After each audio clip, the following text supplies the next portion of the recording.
Civil War uniform. There's obvious reasons for that. Normally when I give these presentations, I wear my Civil War uniform. But I'm talking about something a little bit different tonight, the War of 1812. Now, obviously, my favorite thing in history is the American Civil War. I'm hardly interested in that.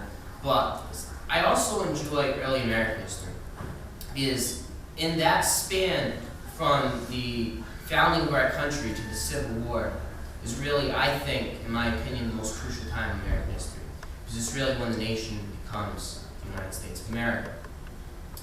With that being said, the War of 1812 is definitely a forgotten war. Now, if I was to ask many of you in here, what do you know about the War of 1812? Maybe some of you might be able to tell me, oh, our national anthem came out of that war. Some of you might be able to remember some song that was on the radio in the early 90s called The Battle of New Orleans by Johnny Gordon. But besides that, there's really not much that we know and not much that we understand about this war. And in my opinion, it is one of the most crucial moments in early American history. Up until the Civil War, I think it is the most crucial moment in American history. So what I'm going to do tonight is I'm going to hopefully tie in a little bit of local history into the War of 1812, which is very difficult to do because New England states were not very happy with the War of 1812, and they did not really do much in the War of 1812 for obvious reasons, which I'm going to get to later. But I'm going to try and tie in local history into this. But I also want to prove to you the importance of the War of 1812, and why we should learn and why we should study the War of 1812. I'm going to start off with an analogy. I have an analogy that American history is like a thesis paper. Now, it's probably been a long time since any of you have even thought about writing a thesis paper, or have even written a thesis paper for that fact. But the whole point of a thesis paper is to set forth a statement which you are going to prove in that essay. Now, in my opinion, the American Revolution is your thesis. The Constitution is your thesis. That is your opening paragraph. You're going to give some background, and then you're going to set out, this is what I think. And that thesis statement is the Constitution of the United States of America. That this idea of a Republican government, that this new experiment in modern history, which has never been really experimented with before, this can work. Because we have to put ourselves, like I like to say, we have to go back and we have to look at things through the perspective lens of history. We can't look at it as we do now. Most of the world is now become a democracy, and there's not as many, clearly, obviously, not as many monarchies or anything like that. So we have to look back on this time when mostly all of the governments in the world are monarchies. And to have a democratic form of government, this Republican form of government, where people are going to be represented by their own, sort of. It's really revolutionary. But in any good thesis paper, the most important paragraph, in my opinion, is the first paragraph that you write after the thesis statement. Because in that first paragraph, you have to prove that what you are saying in that thesis statement is true. And in many ways, it is the most important paragraph because if you do a bad job at explaining yourself in that first paragraph, people are going to look at you and they're going to say, well, that's a little poop. This is ridiculous. I'm not going to bother going on and reading the rest of this paper. So up until the time of the War of 1812, we really have no major proof. It's really this idea of, can I prove that a Republican form, this democratic form of government, can survive? Can it survive? Because nobody really knows. When this has really been experimented with in the past, it hasn't worked.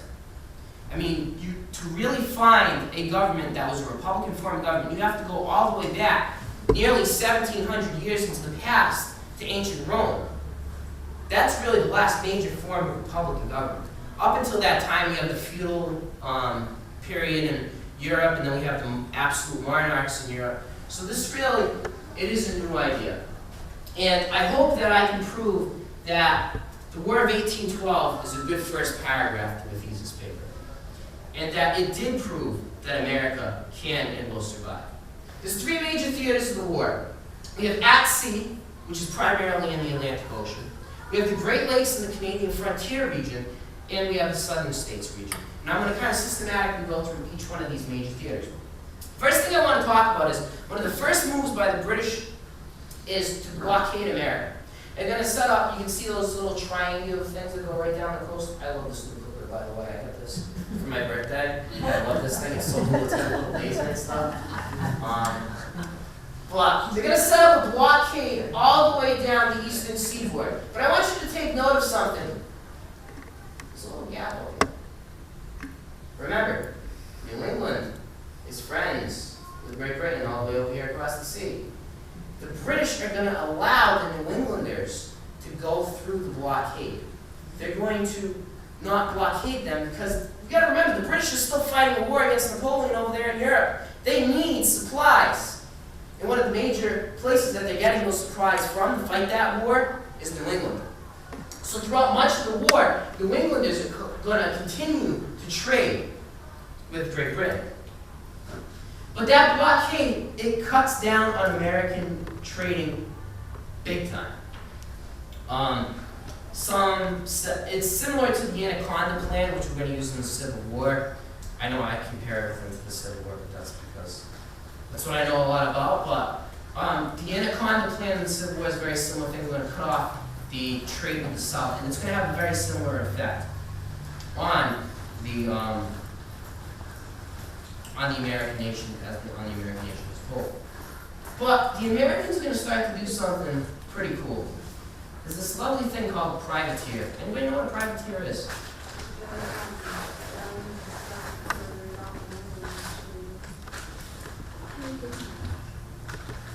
Not quite. Anybody else got an idea what a privateer is? Nobody? No? Privateer is a nice word for a pirate. Privateering has been around since pretty much ancient Rome, ancient Greece. It really gets its big thing during Queen Anne's War in the Caribbean. What's going to happen during Queen Anne's War in the Caribbean is European governments are going to be fighting over Caribbean nations. They're going to be fighting over control of them for their colonies. And what they're going to do is instead of sending in their actual navies, they're going to hire individuals to get a crew and to go and harass the other one's shipping industry. The seeds of the Caribbean pirates, which we now know today, is set here. So what happens is at the end of Queen Anne's War, all of these guys who are being paid by these governments to commit acts of piracy are going to be unemployed. So what do you think they're going to do? They're going to keep on being pirates, but now instead of being sanctioned by governments, they're going to attack the governments which at one time paid them. So that's where the Caribbean pirates. That's a little side trip. I'm sorry, I get distracted sometimes. They're going to have dinner, and they're going to toast little Jimmy. They're going to have a little toast, and they're going to eat the president's meal that he's supposed to eat that night. Then they all leave the building. British troops throw torches into the building, set it afire. Virtually all of the city is going to be destroyed that night. The only one governmental building that still stands at the end of it is the post office. Remember that. Some lady describes it as, actually this is a newspaper, excuse me. No drawing room was ever as brilliantly lit as the whole city at that night, as flames broke through the roof of the Capitol while lightning lit the sky. Remember the lightning lit the sky part, because there's a storm coming, and it's going to hurt the British. So I ask, is this the darkest day in American history? We've had a lot of dark days in American history. We really have. The parts that we don't really like to talk about. I like that unspoken part of history. I don't like that whole textbook history poop. Because most of the time what you learn about in history textbooks is not actually what happened. It's kind of the romanticized idea, like in the movies, like, oh, how nice. You know what I mean? But that's not really what happened. I want the hard truth realities of America. And when you look back on America, I love this country. I do. I truly do. But we've had some very dark times, including slavery and Native American expulsion. But in my opinion, this is one of the darkest days in American history. Because our capital, our symbol of our Republican government is burned to the ground. We have our president's on the run. His cabinet's on the run. All of our congressmen, God knows where the heck they are. Our army is completely defeated, wiped out.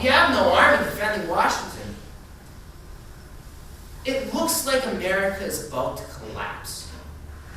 Again, this is why the War of 1812 is so important. Can we persevere through this? Well, I think you all know the answer to that. That first body paragraph in that thesis paper has now become a strong one.